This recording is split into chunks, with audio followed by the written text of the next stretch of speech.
Hey, what's up, guys? This is Walt, and this is the Jets Landing Zone. Welcome back. I know it's been a long time. I think the last time we did an episode was way back in the preseason. And so, just so that you guys have an understanding of why that is, I am also the creator and host of another show called the Jets Giants Show. And so, when I created the show, I thought, hey, you know what?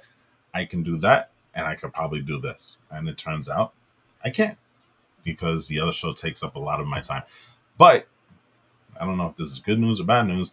It doesn't look like the Jets and Giants show is going to move forward anymore. So that means I get to come back and kind of mess around with my little pet project here of the Jets landing zone. So we are, you know what I'm saying? So anyway, um a lot of things have happened since the last time I did a show. And the last show that I did, I think it was like a free agent special where we were talking about Tyrone Smith and Morgan Moses and all these guys that were coming on to the Jets. And listen, that free agent class, the trades that were made, it put the Jets in a place where a lot of people thought they were going to be super successful, and it hasn't quite gotten there yet. Now, understand, we are now sitting at the time that I'm recording this video at 2-4. The Jets did start out as at 2-1, and then they went ahead and lost to the Broncos 10-9 on a missed field goal at the very end of the game by Greg Zuerlein. They went over across the seas, across the pond, to go and play the Vikings, which they lost by a touchdown, by less than a touchdown. And then last Monday night, they played the Bills and lost by 3 points. So, um, like I said, a lot of stuff has happened. You know, Aaron Rodgers is back. He played sort of well, then didn't, then played well again. And in the interim, and I say interim, Robert Saleh got fired. Now, I'm not going to get into the whole big thing about, whether he should have or he shouldn't. I'm not going to waste a lot of time on that. But I will say this. I do believe that Robert Saleh was a scapegoat in this whole situation. I really do believe that, you know what, this is a guy that last year was expecting to have Aaron Rodgers for the whole season, and we all know what happened with that. 4 plays into the very first game, he lost Aaron Rodgers for the whole season. I kind of expected that he would probably last at least past midseason because you know what? This is the first time Aaron Rodgers is here actually playing for the team. This is the first time that he's trying to get acclimated with his teammates, and we did see evidence of, him and Garrett Wilson, him and Mike Williams not being on the same page. So I thought at the very least you give the man and you afford him some time to actually, you know, I don't know, see what he can do with this team and with this quarterback. And Woody Johnson never gave him the chance. Now, that being said, we've got Jeff Ulbrich as our new head coach. He's also taking on defensive coordinator duties and stuff like that. And listen, the Buffalo Bill game, 23-20. Maybe he could have made a couple of changes here. Maybe the duties of keeping on defensive play calling was a little bit too much because the team defensively didn't start out well. That being said, we all knew there was going to be growing pains with Ulbrich. That's just the fact of life. The guy is a brand new head coach, never did it before, doing it for the first time, taking on defensive play and calling while at the same time trying to minister for the entire team. You kind of know that this was going to happen. So it is what it is. But the other thing that happened is that, and let's get into the graphic here, all these changes are happening with the Jets right now. So Robert Saleh out, Jeff Ulbrich in. Nate Hackett, the offensive play caller for the Jets, he was demoted. Well, demoted, taking away responsibilities for the team. And Todd Downing was elevated to the play caller, not the offensive coordinator. He still remains a quarterback and play calling coach, whatever that is, and stuff like that. But he took over play calling, and there was a noticeable difference in that game. There was a lot more motion. Previously, we were talking about the Jets being one of the least, the team that utilized motion the least. They went to over 75% motion in that game, and you can tell there was a stark difference because it opened up the running game. The passing game was a little bit more crisp. We got Garrett Wilson involved, people. That's something that we've been waiting for the entire time. It just wasn't enough. There, famously, uh, Aaron Rodgers called out Mike Williams in his press conference, whether you believe that's good or bad. A lot of people say there was accountability that he was trying to put on Mike Williams. Other people are saying, you know what, you don't call out a veteran wide receiver who's excelled and been successful in this game like that. But the fact of the matter is, it does look like Mike Williams is going to get traded. So it is what it is. You know what I'm saying? The Aaron Rodgers shows continues in New York. So that being said, Sunday night, the Jets, the Steelers. The Jets are coming into this game 2-4. The Steelers are 4-2. Now, the incredible thing about this is that despite the fact that they're 4-2, it feels like there's sort of like a Zach Wilson thing going on over there in Pittsburgh, because Justin Fields was the quarterback, and he's led this team to a 4-2 record. He hasn't played spectacular, granted, especially the last couple of games, but that seems to be prompting Coach Tomlin over there to say, hey, guess what? Maybe it's time we move on from Justin Fields and we bring in Russell Wilson. Now, for me, that seems to be a pretty good thing for the Jets, because Russell Wilson, first of all, is not as mobile as Justin Fields. So that kind of gives the Jets a little bit less pressure in terms of having to kind of shadow this guy. And you saw that they were having a difficult time on Monday night with Josh Allen, especially that very last play that sealed it, where, you know what, Michael Clemens kind of misread the play completely and let Josh Allen get outside and kind of seal the game for them. I believe this is a good thing for the Jets. This comes at a really good time for them because, let's be frank, the Pittsburgh Steelers are a very good team. They're a very well-coached team with Mike Tomlin there. And now you're putting in Russell Wilson, who, quite frankly, has not been with the team for very long.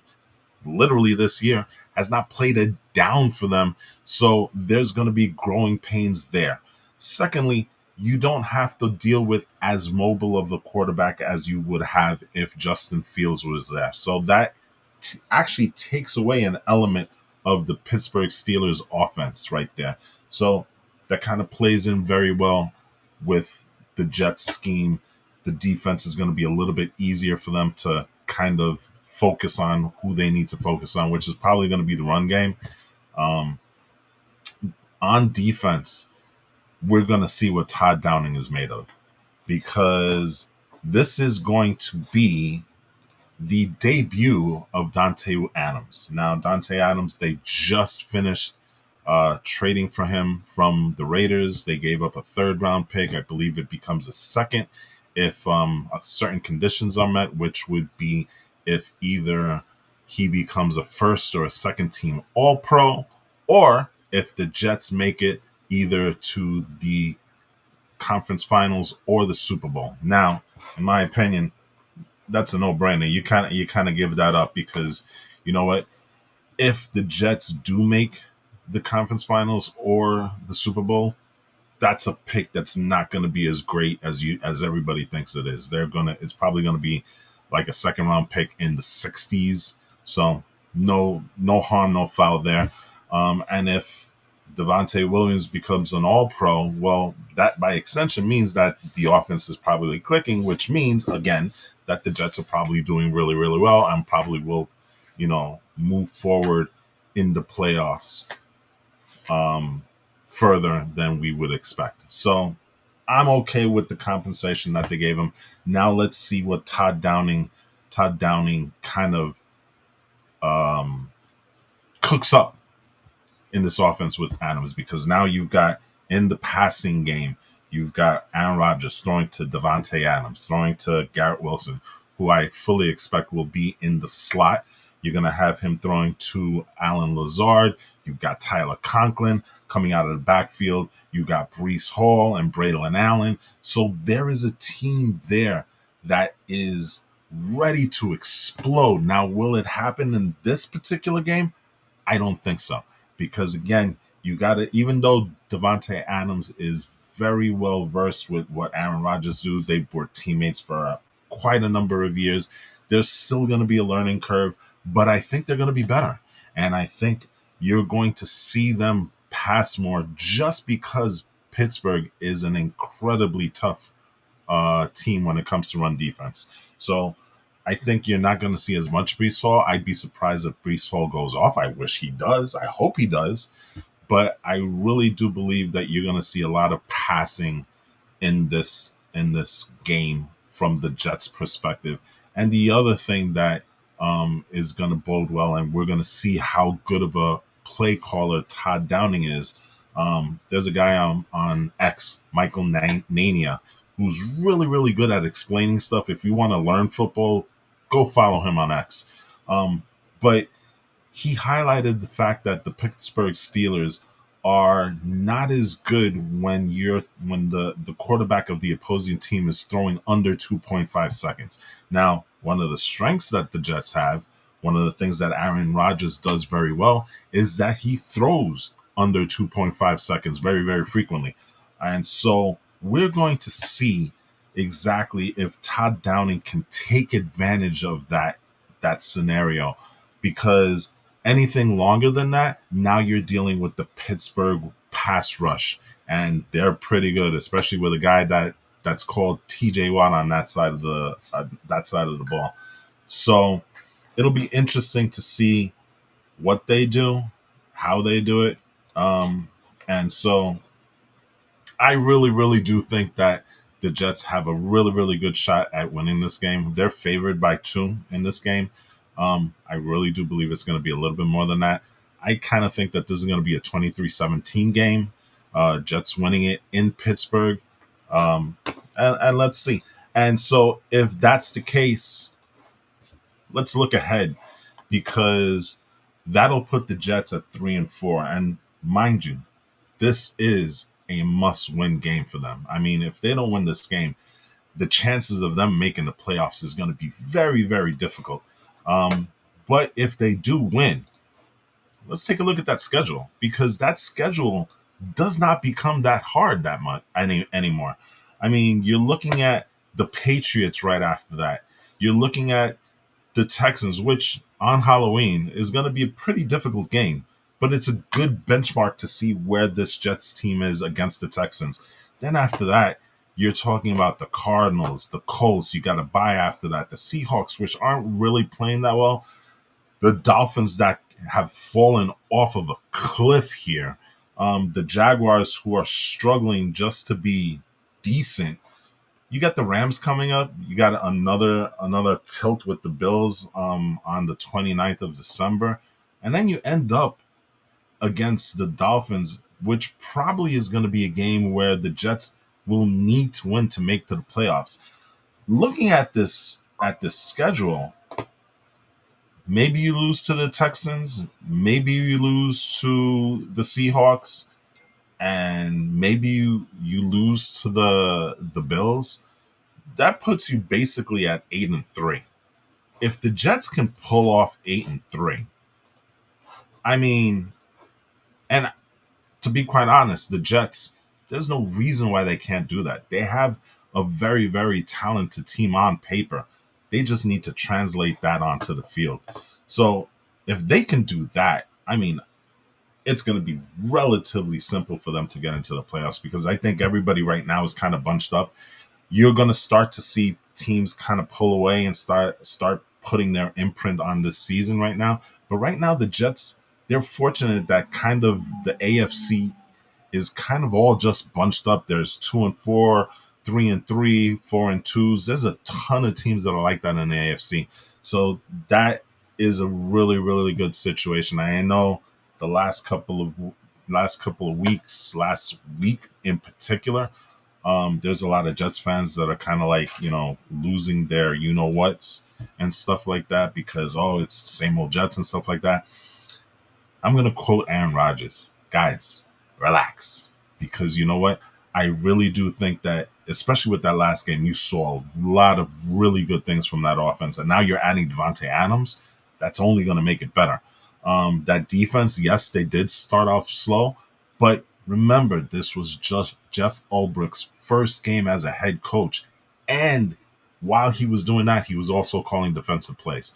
So you got to give him some time to kind of like get comfortable with that seat, get comfortable in terms of,